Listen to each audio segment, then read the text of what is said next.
Now to weather. I know tomorrow is a weather alert day. Lee, what do people need to know as they prepare for moving into tomorrow? It's going to arrive later in the evening, so I don't want anyone to let their guard down in the afternoon when you say I see peaks of sunshine or it's not raining. This is going to be an evening and night situation. And we're not alone. All of Mississippi under this risk, parts of Alabama into Georgia, back into Texas as well. You can see for us locally, we have 2 levels of severe weather.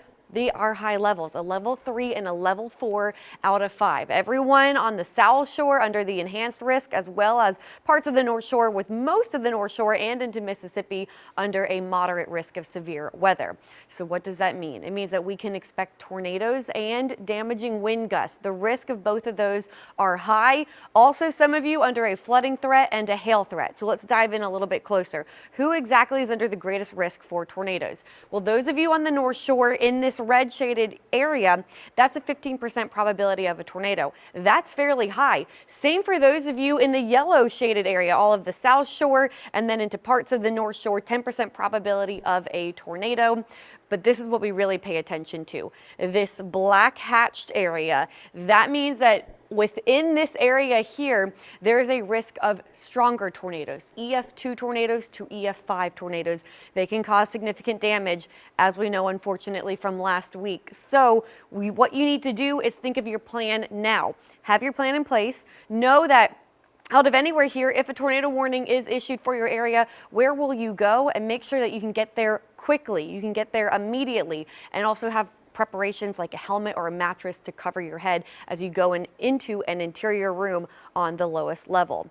We also have a wind risk. And by the way, when a severe thunderstorm warning is issued for high winds, you also need to move into an interior room because debris could come through the windows and shatter the windows. Who has the highest risk of wind? Well, those of you in this purple shaded area, that's a 45% probability of damaging wind, 58 miles an hour or faster. So that's parts of the North Shore, but the rest of us not out of the woods at all. 30% probability of damaging wind for everyone here in this red shaded region. The takeaway, our entire area has a possibility of seeing severe wind. But for those of you in this hatched area, that means it's possible that you could see winds 75 miles an hour or stronger. That can cause significant damage. It can cause the same type of damage that a tornado could cause. So everyone needs to be prepared, again, to have a safe spot to move to tomorrow evening when these storms move on through, whether it's a severe thunderstorm warning or a tornado warning. By the way, we do have a 5% probability of large hail, so the risk is low, but it's still there. Do be aware that we could see some hail. And for those of you on the North Shore, there is a low risk of flooding. We could see some excessive rainfall as well for those of you into Mississippi and the North Shore. So we'll keep an eye on flooding as well. Let's talk timing. Again, don't let your guard down come lunch hour, and it's fine. It's a little warm and humid out there with a bit of a breeze as well. It's into the evening hours we start to watch as this line arrives. So 3:30, starting to get close to the Baton Rouge area. It's not until around 5 o'clock it approaches Tangipahoa Parish. This is the timing for right now. This is subject to change.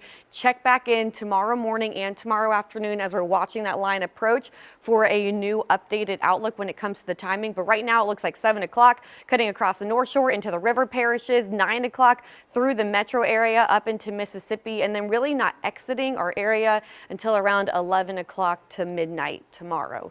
We do have a small craft advisory in effect right now, but by the way, that becomes a gale watch starting later on this evening and continuing into tomorrow. And there is a wind advisory, gusts up to 50 miles an hour possible tomorrow. The wind advisory from 8 a.m.